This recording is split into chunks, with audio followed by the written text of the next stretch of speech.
headed to Scotland soon. I am 1 month out from my trip, and so I'm putting together my pre-flight checklist, all the things that I need to do, make sure I've crossed everything off the list in preparation. So I'm going to share them all with you to help you out too. And there's a lot of things that we need to make sure we do before we head to the airport, including one really important new requirement that I did not know about. It was not a thing when I did my last trip, but if you don't do this and you miss it, you're going to be completely grounded and not able to enter the country. So let's talk about that one and more and share everything on my checklist. All right, we're going to kick it off with the most obvious, everybody should know this item, but we're going to just make sure we have checked it, and that is your passport.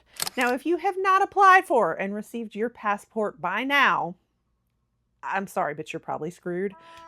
But there are chances where you could order, an expedited passport. I guess it's possible it could arrive in a month, but I would not ever bank on like a month out where I'm at. But I mostly mention the passport just because you might check all these other things off your list and then walk right out the door without your passport in hand, and that would be a big problem, obviously. For those who have a little more time than I did and you're just now getting to the passport process, I do want to share what happened with our situation in case anybody's in a similar situation, to let you know what the process was like. That is, we lost my daughter's passport. So we had gone to Costa Rica. I was carrying my passport and my son's, and my husband was carrying his and my daughter's. And when we came back, the last memory we have was basically landing back at the airport in Miami, and none of us remember the passports since then. So both my husband and my daughters were not accounted for. We didn't really think about it though until it came time to travel again. And so we looked and looked, we combed the house over, I checked every file. I'm usually very organized, so I found all of mine and my paperwork, but when it's out of your hands, sometimes things are not accounted for. And so we just could not find my husband's or my daughter's. So we did end up having to reapply again, and to go through replacing a passport, you will have to take the first step of just canceling the first passport. So you have to report it as lost or stolen. You can do this online, and that's what I did. I went online, I reported it stolen. I had to explain the situation and how bad I was at keeping up with really important documents. And so they had to acknowledge they receive it and pretty much cancel it. Once you report it stolen, you can never use that passport again. Even if it ends up turning up in your house after all, which I'm sure it's in our house somewhere, you will never be able to use that one in particular. You've got to start a new one. So we had to go through that whole process, but we did that months ago and we have her passport now. So I did want to just share that little story. In case you ever find yourself in a similar situation, keep up with your passport. And when you get back home, go ahead and automatically keep it in like a safe or a special place where you just always keep your passports, so that doesn't happen to you too. Now, I will be sharing a little bit more about things I'm packing to make it easy to carry my passport and that kind of thing. I'm probably going to have another little fanny pack or like a lanyard that I tuck in my shirt, something like that. Something that's kind of anti-theft, though I felt pretty safe in Scotland, but something that's not too easy to grab. And we'll share a little bit more about that in future videos when I finish my packing. I do already have a few packing videos out there, things that I'm bringing in general, but I haven't gotten to that detail yet. So be looking for that. But that's pretty much my plan. But that point brings me to the second thing to do on the checklist, and that is to actually make copies of your passport and all important papers. I honestly took pictures of my birth certificate too, things that would make it easy in case I did lose my passport. At least you would have a lot of the paperwork together to be able to take to the embassy, wherever you need to go to get yourself home, and have like an emergency plan. So you have some paperwork to show and prove for them to look up. Next, let's talk about another question people ask often, and that is, do you need to get out cash or pounds, and how much if you do? So I think this varies for a lot of people. I've seen a lot of different recommendations in a lot of the travel groups and people that I've asked in the past.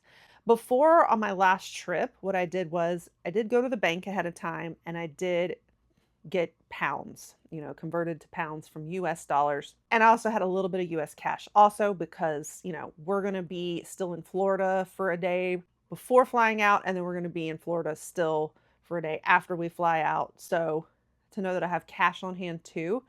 But I did get out about 200 US dollars worth of pounds. And of course, the rates change every day. So whatever I tell you now could change at that point. So it's whatever the rates are at that time. I like to go, about a week before I'm leaving, that week of before I leave, I just go and get my pounds out. So, like I said, I got about $200 worth of pounds. That's what it was like equal to in US dollars. I think it might have been just a teeny bit too much. I wouldn't go any lower than like $100 worth, but 200 might have been a little much for what I needed because I was trying to spend that before I came back. And I did end up spending it all. I tried to use it on souvenirs at the end, but I don't think you necessarily need the 200. So somewhere in that like 100 to 200 range, I think worked. That was for a trip for 7 days. This time I'm going for 11. So give or take a little bit on that. This round I'm gonna see if I can get out maybe like 150.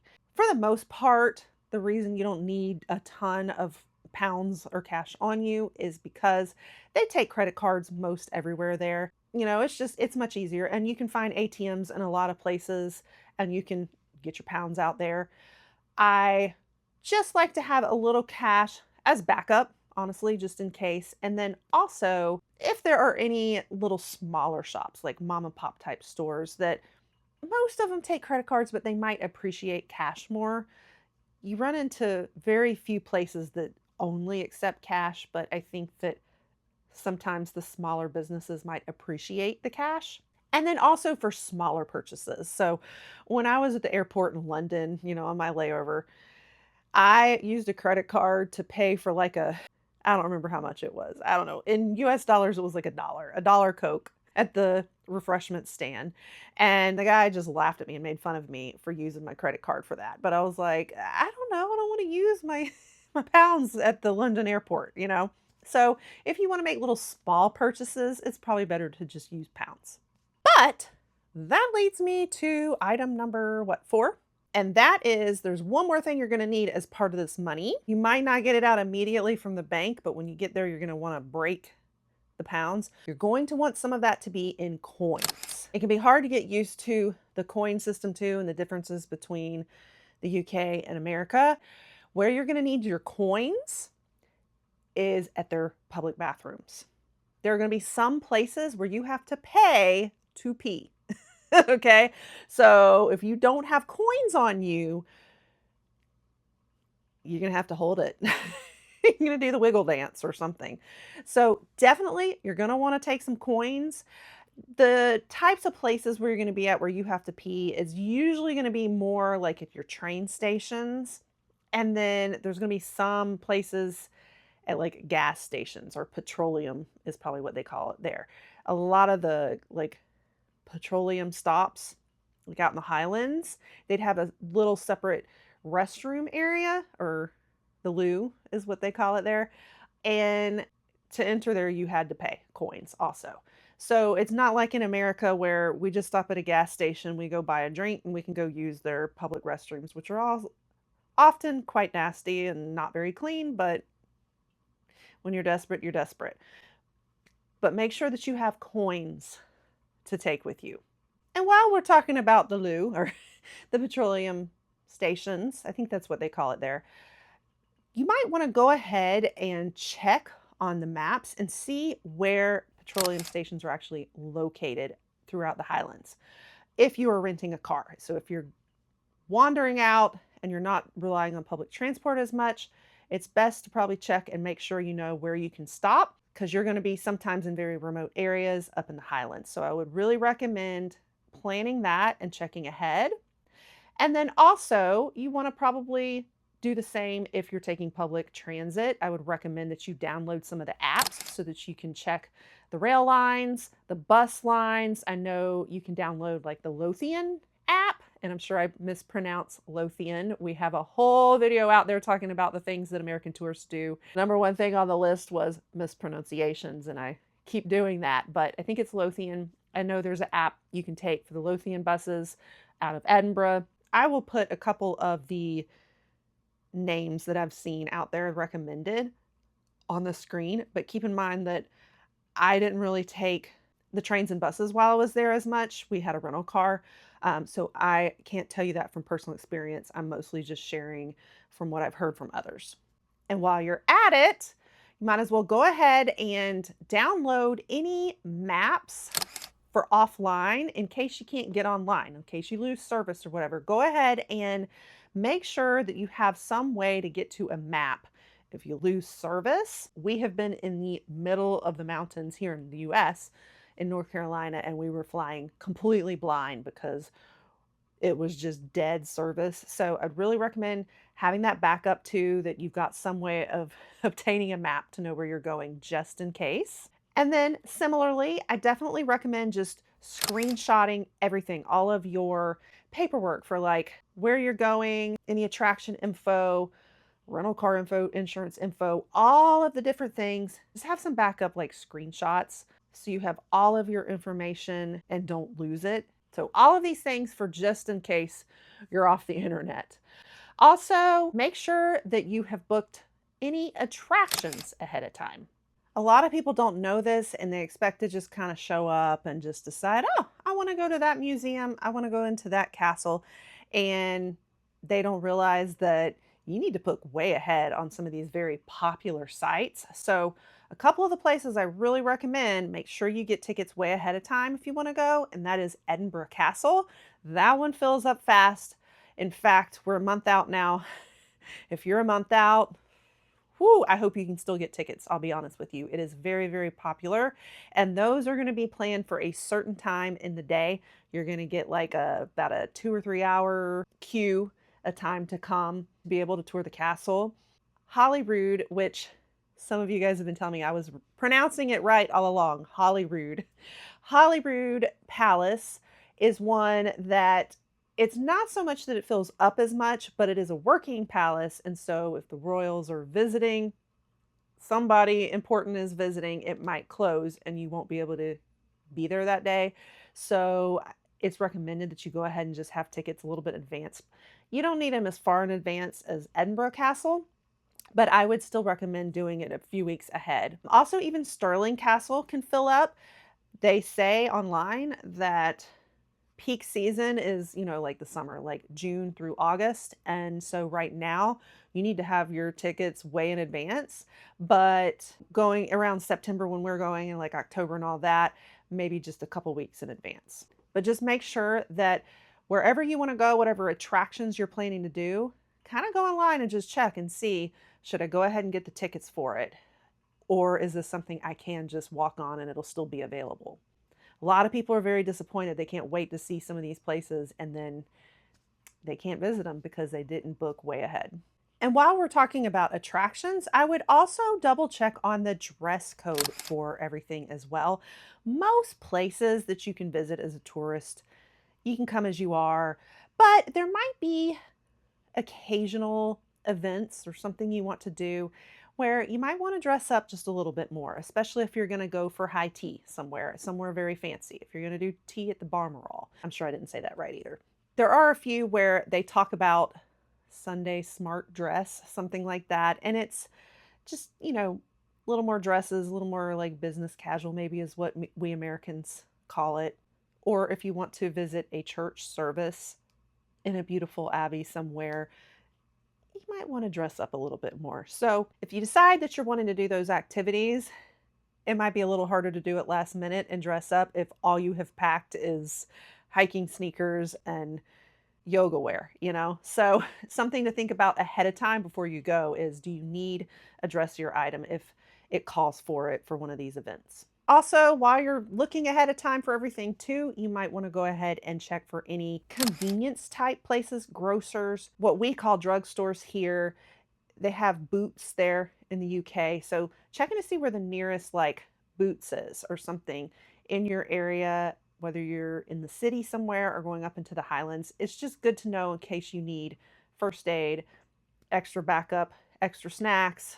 Knowing where the stores are actually at in general is a good thing to plan for ahead of time. With us, we have several medical conditions, and so it is pertinent that we know where everything is. So that's something that we're doing. First thing is stopping off at these stores to make sure we are stocked up on the things that we couldn't bring on the plane. All right, and then another thing I hear everybody say to do, but they say check the weather forecast before you go. Well, okay, but I will say that here in Florida, I have come to mistrust the weather app. It always lies to me. It'll tell me it's going to be a beautiful, bright, sunny day, and then we make it halfway to the beach. We plan everything around that, and then it pours. So I don't rely on that too much. I just plan for Scotland to be all kinds of weather. I definitely plan for rain, even though some have said it's not always raining in Scotland, despite what we say. It was my experience, so I'm prepared for it. Next thing, to make sure you don't forget, and hopefully you guys all know this, but just in case, you will for sure want to make sure that you have a converter with you. Our power outlets are not the same in the US as they are in the UK or wherever you're coming from in different countries. So you want to make sure that you have the right converter that will allow you to plug into any electronics you're bringing. Now, you got to really look for extra voltage ones. If you're bringing something like a blow dryer, I would just not recommend some of those extra heavy duty things. They will probably blow up. So stick to the simple stuff like being able to charge your phone. That's probably the biggest thing for me. I'm going to need it to be able to recharge that controversial mini portable fan that I'm bringing. We've been talking about here on the channel. But anything like that, I might even have my noisemaker that helps me sleep, and that's got to plug in. So I do need a way to convert and charge things. But just make sure that you don't forget your converter. I just ordered mine on Amazon. I think there's different places you can find them, but just mostly if you put in, UK, US converter or the international one that's like works for a lot of different countries, that works too. It can be a little bulkier, but either of those will probably work. Another thing that you're going to want to do right before you leave as well, probably the week of, is about when I do this, is I go ahead and I alert my credit card company that I'm going to be using credit cards overseas so that they don't get these scam alerts, fraud alerts. I actually already let my bank know because I had another charge that we'll talk about in a few minutes that was from the UK, and my bank immediately freaked out and called me, and I told them what it was. Could I go ahead and alert them? But that was several months ago, and so they want me to still call like right before I leave too, just to make sure. So you do want to make that alert so that your credit cards will work and it's not gonna go ahead and trigger that you're a fraudster trying to use your own credit cards. And the other thing you're going to want to do too is set up your international phone plan to make sure that you have a plan that will cover you and do roaming or what have you while you're in Scotland. We just called our phone provider and went ahead and paid for the exact days that we were going to be there, set it up, and then we're able to use it. But I know a lot of people use different plans and there's different eSIM cards and all of the things.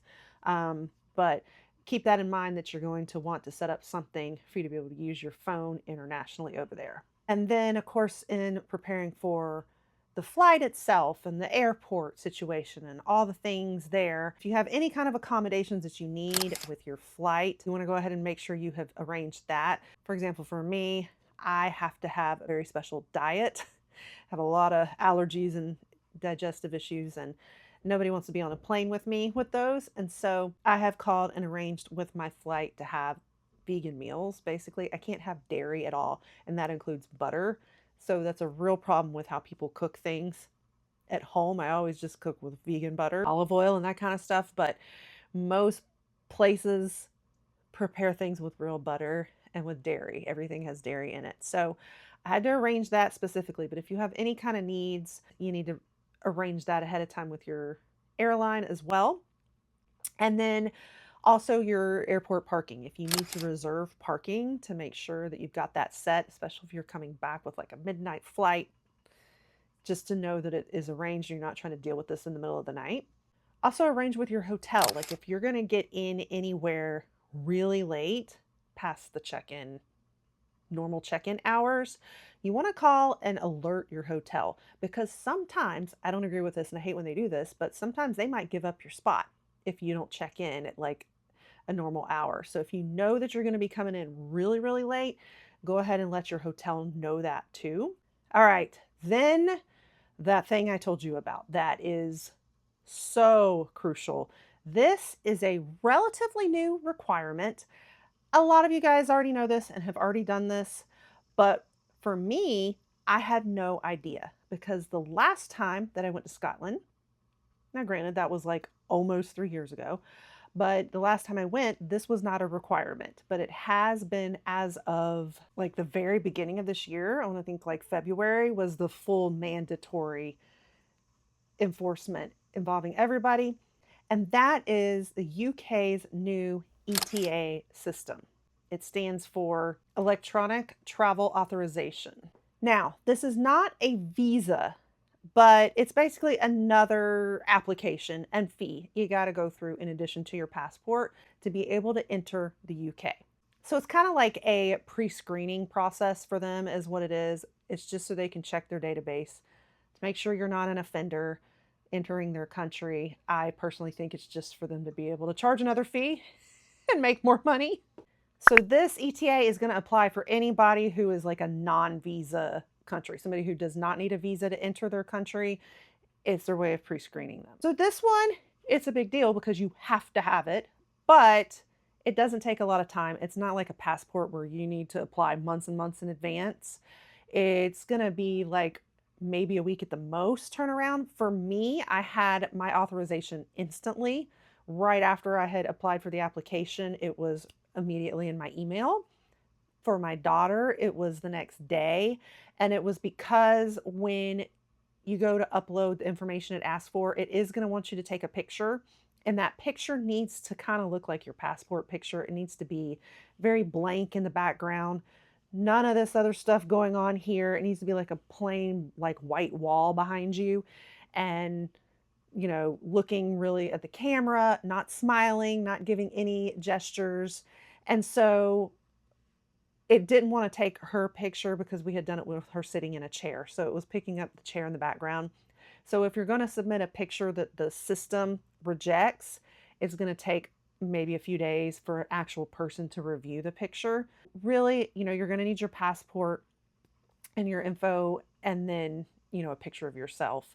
And you upload all that to the system and you're going to pay a little fee. I think it was 27 US dollars, but whatever that converts to in pounds. It's a certain amount in pounds, but you know, that fluctuates what that is in US dollars. And so you pay your fee, you fill that out, and you should have your approval very quickly. It's something I would probably recommend doing within the month. I mean, just to be sure. You could probably honestly do it the day before and maybe even be okay, but I wouldn't chance it that close just in case it takes them several days or a week to process.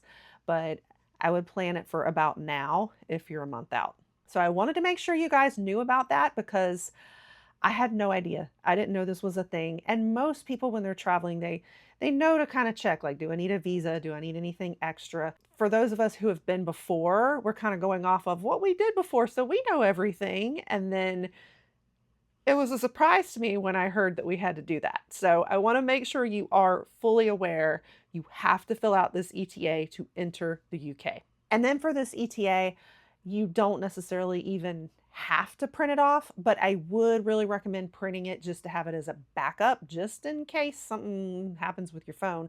Usually they're going to check it right from your phone, like right out of your email. And I've heard many people that are there that are letting groups know, hey, I'm at the airport right now, and they just told us and announced in the line, go ahead and get our phones out and have our ETA ready for them to just check. So I think that's what the process will be like, but I haven't gone through it yet to really confirm that 100% personally, but I'll let you know on the other side of this. All right, and then almost done, just all the like really last minute things right before you go, I think, with your packing and how you're packing. Definitely double check all of the baggage requirements for your flight. Make sure your measurements are going to meet if you need to check a bag or if you're going to bring a carry-on.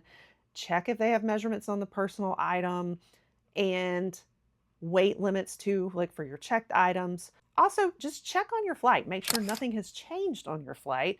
Make sure that everything's still on board. You usually can check in like the day before. Go ahead and handle everything with your luggage tags if you want to put your appropriate tags on. If you want to put air tags on so that you can track your luggage, all of those things. Double check that you have all of your information. If you got trip insurance, car rental, all of those, make sure you have all your paperwork, all your tickets in hand or in your luggage or somewhere on you to bring. Like I said, don't forget the passport after all that.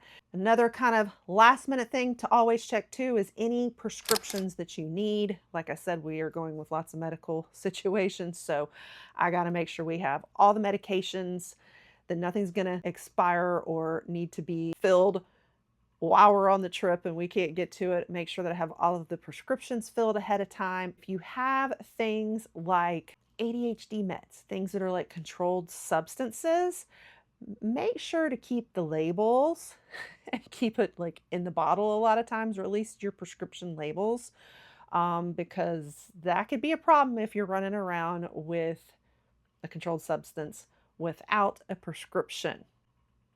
Great way to end up in prison. Yeah, not so good. So just another note on that, but just make sure you're up to date on your prescriptions and have them ready to go and backup of everything that you need. So break in your hiking shoes, your walking shoes. Make sure that whatever you're packing with you, you have actually worn them in and broken them in and try them out for a while, because the worst thing is to wear those shoes for the first time over there with all the walking you're going to do, and then it causes blisters and it's just really uncomfortable. You want to discover that now, not when you get there. And I do have my wardrobe capsule that I've shared with you guys. I've got hiking sneakers I still need to break in, so I'm going to be working on that over the next few weeks. So make sure you don't forget that before you go to break in your shoes. And then of course, making sure that you have all those little extra things I've talked about before that I'm going to be bringing: external hard drives, battery packs for backup of my phone, because I'm a content creator and all the photos and videos I'm going to be taking. So I got to make sure I have all of that packed, but we'll have a whole nother video that's just my final packing too. But this is just kind of more your checklist of these last minute things to check off that, yes, okay, I've done this all and I'm ready. I think that's it. Everything I can think of, my full checklist of last minute things. If there's anything I've forgotten, please pipe up anything you think we should add to this list. You always have that feeling of, oh gosh, what am I forgetting? I feel like there is something I'm forgetting. I think we all go through that on a trip, but that is kind of my ultimate little checklist of things to think about, things I did want to alert you of. So that wraps it up for today. I hope it was helpful, and stay tuned because like I said, I'll be bringing you the rest of my packing. And of course, I'll be bringing you there with me for lots of vlogs, lots of guides. So tons more Scotland content here. I love my Scotland, and this is what you'll see here for quite a while. So if that interests you and you love Scotland also, or you need a lot of help with your trip, you will want to pop the subscribe so you don't miss it. And I will catch you guys all in the next one. Bye.